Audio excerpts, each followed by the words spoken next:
تو چلیے آج ہم بات کرتے ہیں کوے کے بارے میں، جو کہ ایک پرندہ ہے۔ کوا گرامر میں ہمیشہ مذکر استعمال ہوتا ہے۔ کوا صبح صبح موڈ خراب کرنے میں مدد دیتا ہے، ایسا موڈ جو ویسے بھی کوئی خاص اچھا نہیں ہوتا۔ کوا گا نہیں سکتا اور کوشش بھی نہیں کرتا، وہ کائیں کائیں کرتا ہے۔ کائیں کائیں کے کیا معنی ہیں؟ میرے خیال میں تو اس کا کوئی بھی مطلب نہیں ہے۔ کوے کالے رنگ کے ہوتے ہیں، جو سبھی آپ جانتے ہیں۔ برفانی علاقوں میں سفید یا سفیدی مائل کوا نہیں پایا جاتا۔ ایک سوال آیا کہ کوا سیاہ کیوں ہوتا ہے؟ اس کا جواب بہت مشکل ہے۔ پہاڑی کوا 1.5 فٹ لمبا اور وزنی ہوتا ہے۔ میدان کے باشندے اس سے کہیں چھوٹے اور مختصر کوے پر کانے ہیں۔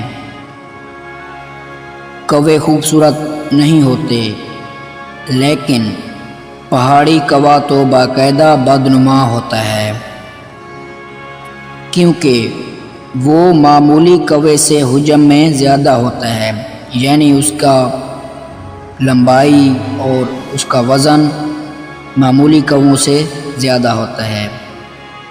کوے کی نظر بڑی تیز ہوتی ہے۔ جن چیزوں کو وہ نہیں دیکھتا اس قابل نہیں ہوتی کہ انہیں دیکھا جائے۔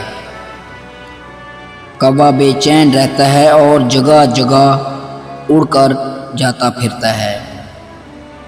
وہ جانتا ہے کہ زندگی بے حد مختصر ہے، چنانچہ وہ سب کچھ دیکھنا چاہتا ہے۔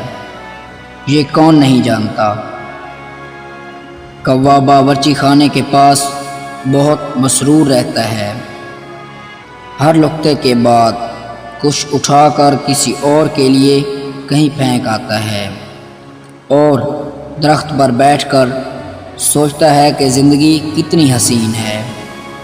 کہیں بندوق چلے تو کوے اسے ذاتی توہین سمجھتے ہیں، اور دفعتاً لاکھوں کی تعداد میں کہیں سے آ جاتے ہیں اور اس جگہ جمع ہو جاتے ہیں جس جگہ بندوق چلی۔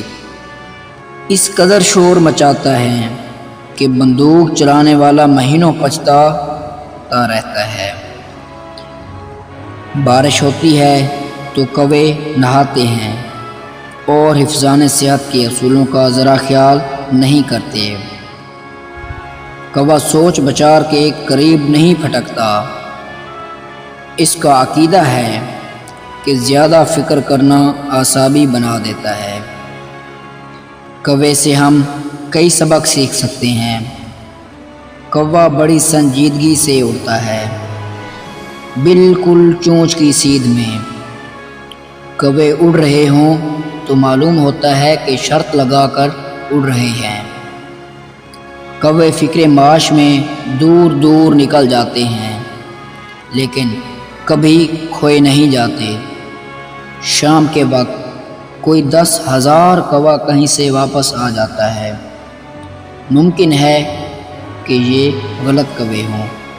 اگر آپ کووں سے نالاں ہیں تو یہ مت بھولیے کہ کوے بھی آپ سے نالاں ہیں۔ دریا میں بہتے پانی میں جہاں چیونٹی ڈوب رہی تھی، وہاں چیونٹی کے پاس وہ پتا پھینک دیا۔ چیونٹی پتے پر بیٹھ گئی اور بہتے بہتے کنارے سے آ لگی۔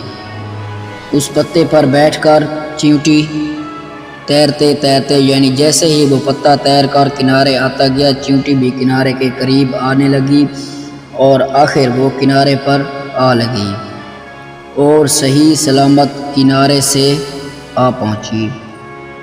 اس نے فاختہ کا شکریہ ادا کیا جس نے اس کی جان بچائی تھی۔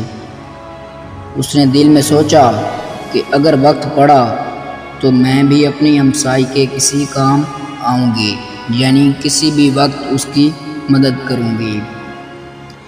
ایک دن ایک شکاری جنگل میں آ نکلا۔ اس کے ہاتھ میں بندوق تھی۔ وہ شکار کی تلاش میں جنگل میں آیا تھا۔